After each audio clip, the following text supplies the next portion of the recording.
Where did she go? Well, she isn't always here, correct? True.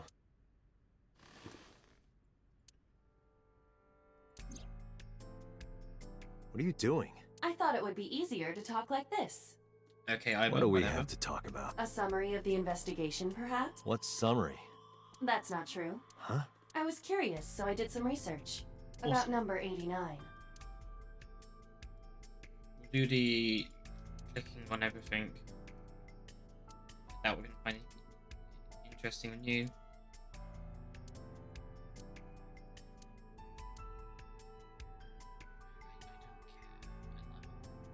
I'd rather just talk to Ivor. Out. What's his real name? Unknown. You don't know? No such person is listed in the family registry. It is possible he is a foreigner, but his nationality is unknown. However, I believe it is safe to say that he was born and raised in Japan. Who is he? As you know, he is an assassin with multiple confirmed kills. He is currently serving a sentence at Fuji. He was imprisoned 6 years ago. That's what Pewter told us.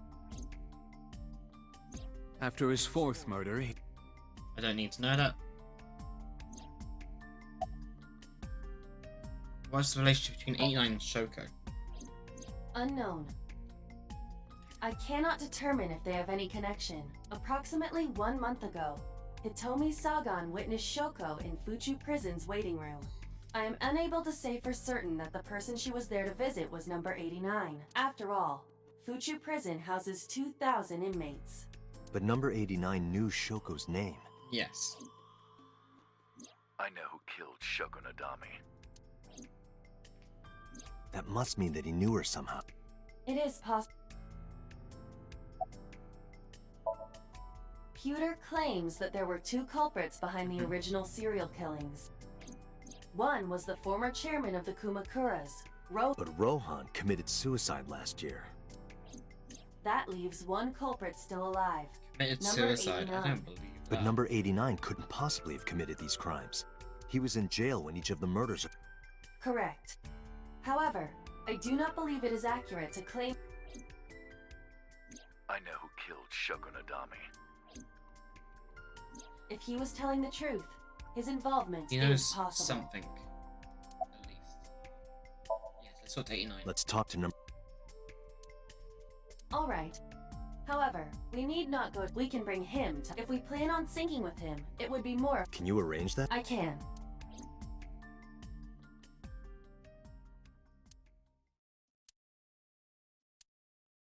Boss never showed up.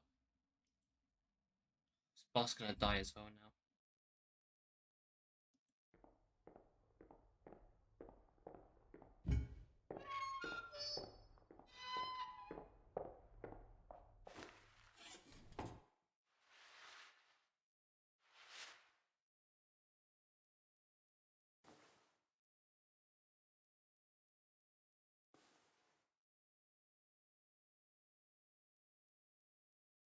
We can't mess this up. Sorry to interrupt your busy day, but I need you to tell me something. I'd appreciate your cooperation.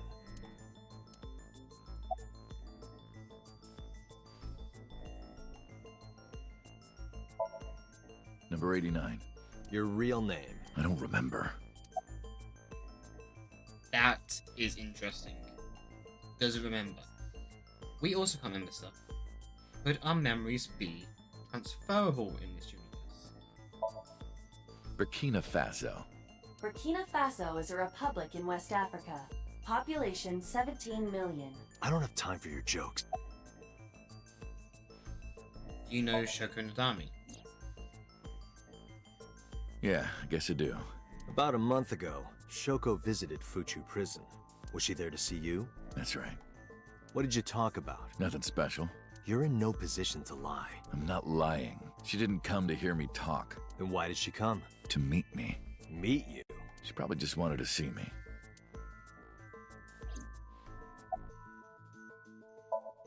So That's right. let's hone in on something. If the original other member of the Cyclops killing is the one that gave him the signature motive of removing the eye, killed themselves as part of the Kumakuras, and she's connected to Kumakuras. Maybe she wanted to learn how to do it so her and Raisha could do it, but didn't. I was one of the culprits behind the case 6 years ago. One of the 2 Cyclops killers.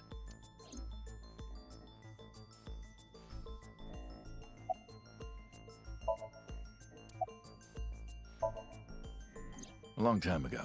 I don't remember exactly when. What's your relationship to her? A physical one. I'm kidding, she was just a business partner. You killed Shogun and Dami. All right, let's get right down to it. 2 days ago, you called Investigation HQ and said, I know who killed Shoko Nadami. Mm-hmm. That's right. Who? Hey, don't be so hasty. We haven't agreed on a deal. You're gonna let me out of prison, right? It's done. You've got a deal. All right, but to explain it properly, I need to tell you a story. It might take some time. Is that all right with you? I have all the time in the world. I've got nothing but time. Then let's get started. The story of a lonely assassin.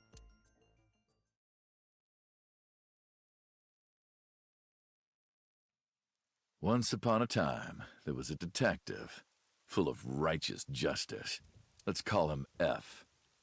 F found the evils of the world intolerable. What was that stand for? F had no parents, no siblings, and grew up in an orphanage since he was born. He suffered every kind of abuse imaginable there. It led him to despise all the evils of the world. One day, F was chasing a thug down at the harbor. Someone wanted for the assault and murder of women.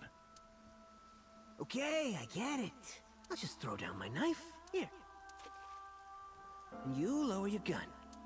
It's fine. I got nothing else on me. I'll go quietly. You know, I have a history with hospitals. I've been going to a special hospital for a while. Even if I get caught, it's all good. I'll come right back out again. What should I do next time? Just thinking about it gets me excited.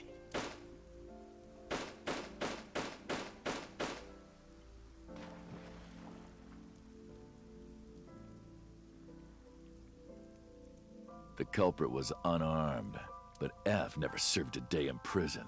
The case went to trial for some time, but it was determined to be self-defense, and he was declared innocent.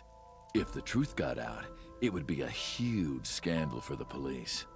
People at the upper level were terrified of what might happen, so they had evidence fabricated. F wasn't suspended or disciplined at all. After a while, he returned to his job like nothing happened. That was a turning point for him. He was ready to shed the morality that was weighing him down, holding him back. F still wanted justice, That's why and it's he the was sequel. willing to dispense it to the immoral, one by one. He became an assassin, a lone gunman. No agent, no employer. He was his own man. F believed that he was judge, jury, and executioner. But it didn't last long. One day, F got rid of a criminal we'll call X. X was responsible for defrauding and killing an innocent old man for his life insurance policy. Turns out, X had connections. Someone wasn't happy that he died. Rohan Kumakura, chairman of the Kumakuras. X was a top executive of the Kumakuras at the time. Rohan ordered his men to find and kidnap F.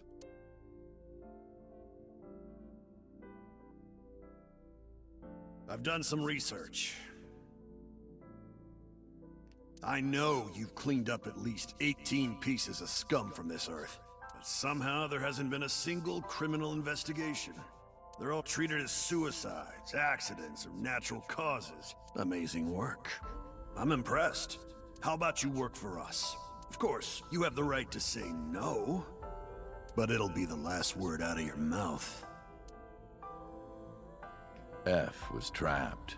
Even if he somehow survived, he would be looking over his shoulder for the rest of his life. He had no choice but to take Rohan's offer. Thus, F's self-employment came to an end. He became a hired gun of the Kumakuras. Rohan even gave him a code name, Falco, named for the falcon, a bird of prey. So he is Falco. We're just gonna take. Falco didn't quit his job as a police officer, though. He worked as a detective by day, assassin by night, at the will of the organization. An ordinary killer would need motive to take a life, but not Falco. He did as he was told, one target after another. It didn't take long to destroy his heart completely.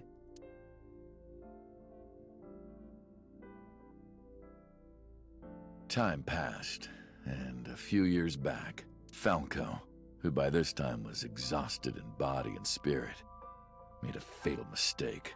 He missed his mark and ended up taking a bullet to the stomach. Somehow, he managed to escape. After reaching a nearby shrine, his legs finally gave out under him. He had no strength left. He put his back up against the shrine and let out a moaning breath that he thought might be his last. But at that moment, in his darkening vision, he saw a woman approach him. He watched her take out her phone and dial for help. At the same time, he heard footsteps of at least 2 people closing in. He knew immediately that they were after him. He sprung into action, grabbing the woman and pulling her close, kissing her to keep her from talking.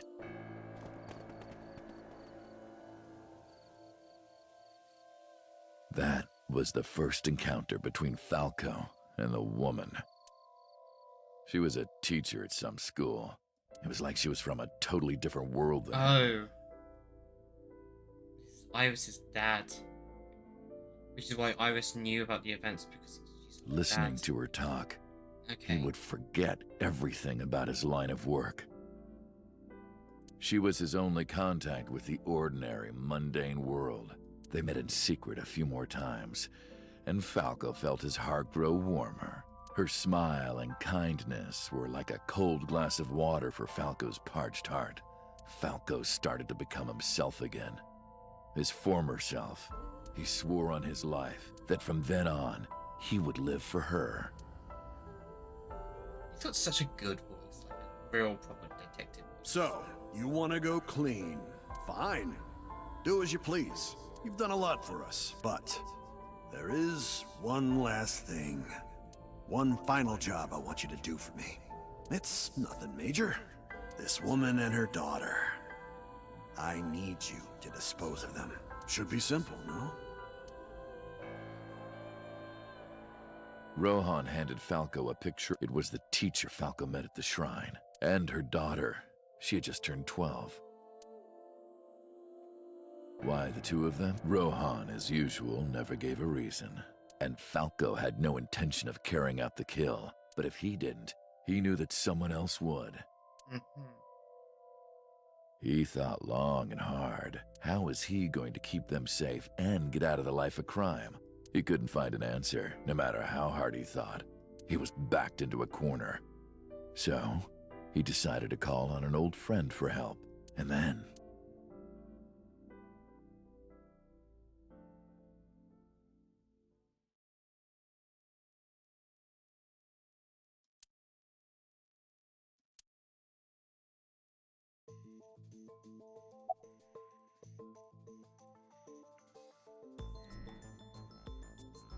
So what do we know? We can make assumptions. This is Iris's stepdad, at least in the sense of the person that he loved her mom.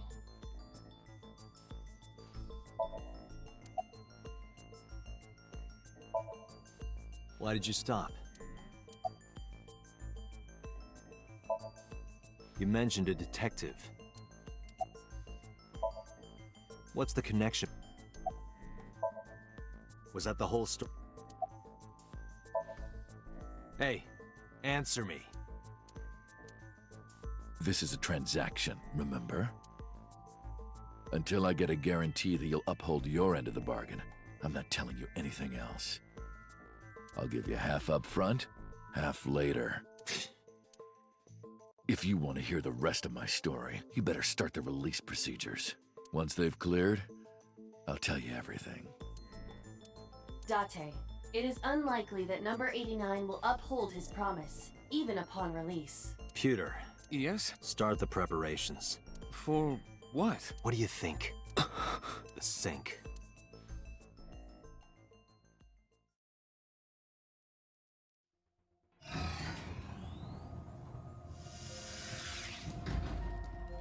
I have injected number 89 with the usual dosage. He will not be waking up anytime soon. Are you ready, Agent Date?